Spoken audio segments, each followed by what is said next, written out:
How many times in life do we have to experience found footage horror movies? Because honestly, at this point, they are exhausting. But it looks like this movie has some potential, right?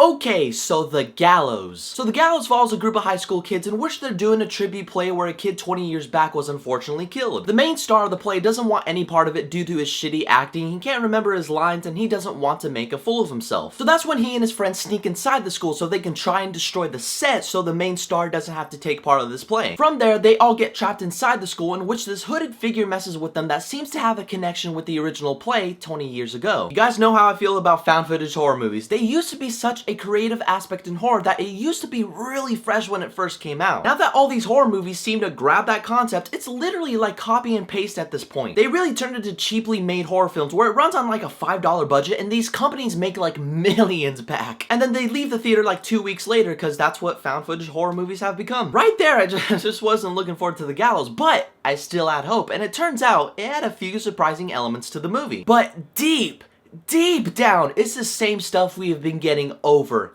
and over. But before I get to that, let me talk about what was cool about The Gallows, in which the atmosphere and it taking place in this beaten down school. The idea was as simple as can be, whether it's like a house or a school, just the whole setting really worked in the found footage genre. When the shit starts to go down, the camera's taking you along this long, dark, eerie hallway. It felt extremely claustrophobic because every part of the school was cramped. As they film what's in front of them, they somewhat had dim lighting where they only able to see like 2 feet in front of them. Actually, it reminded me of the last 10 minutes of PT. When you're going down like the last few loops of the hallway, it was all dark and shit. I felt uneasy because I did not know when Lisa was gonna pop out at me. Except not Lisa, it's Charlie, you get it. And the movie didn't just have one camera, it actually had 2 cameras in which you're able to see different points of views from each of the kids. Which was a clever idea because when it got to scenes where they separate at certain points, you got to see each kid's experience with a hooded figure. That element was surprising, and it was nice to know that The Gallows wasn't afraid to think outside the box, and it was something that this particular genre desperately needed. In terms of everything else,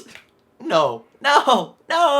Everything else about the movie felt completely flat. A lot of that had to do with the horrible writing it had to offer. The script was so cringeworthy where I literally thought a middle schooler wrote this as a project while he was taking a shit. Every piece of dialogue that came out of the character's mouth is a reason why writers just should not be writers in the film industry, period. Full stop. Oh, and speaking of characters, one of the main kids was like the biggest fucking asshole. I swear I hated this guy so much. I rooted for the bad guy to kill this kid. He's insulting people left and right, and he's throwing footballs at nerdy kids. I'm like, you're the reason why high school in movies are so shitty. He was doing it just for the sake of doing it. Oh, don't get me started with his girlfriend. I swear, I thought she was just as bad. Not as bad as the jump scares, because there was jump scares galore in this movie. Back to those dark hallway scenes, most of them contained a silent moment in which you're waiting for a loud booming sound to happen that really isn't scary at all. And most of them end with the girlfriend hitting her foot against something. It's always at the most ridiculous moments. If The Gallows had more scenes where it relied more on the darkness and even the kids' insanity, it would have been a more effective movie. Instead, we got cheap jump scares that didn't do shit to elevate the tension and overall horror of the movie. And if you look at The Gallows as a whole and the story it provides, you're like, who in the world thought of this? Who in their right minds would redo a play in which a kid died during his performance? Anyone with a heart wouldn't. Which makes me think that every single character in the Gallows cinematic universe are just straight dickheads. There's just no good people. You would think the parents of the kid that died are like, yeah, we're not gonna allow this play to happen. And the school board's like, well, we have to, otherwise we wouldn't have a found footage horror movie. That's no excuse. It just doesn't make any sense. So in the end, The Gallows had horrible writing, terrible characters with really cheap jump scares. It wasn't really effective because all of it was loud sound effects. It's just a loud sound effect, so what? And if you get scared by loud sound effects, then this is the movie for you. However though, it had some cool aspects in the whole found footage genre, ultimately creating a few terrifying moments. I was only scared like twice, and that was about it. Because I say, if you want to see The Gallows, just wait till it gets the Netflix release. Please, Charlie, get me because I have watched your movie. But have you seen The Gallows, and what did you think about it? Whatever your thoughts are, leave a comment below. And as always, there's a link for my Twitter and my Facebook below as well. Keep in contact with me. Don't forget to hit that subscribe button.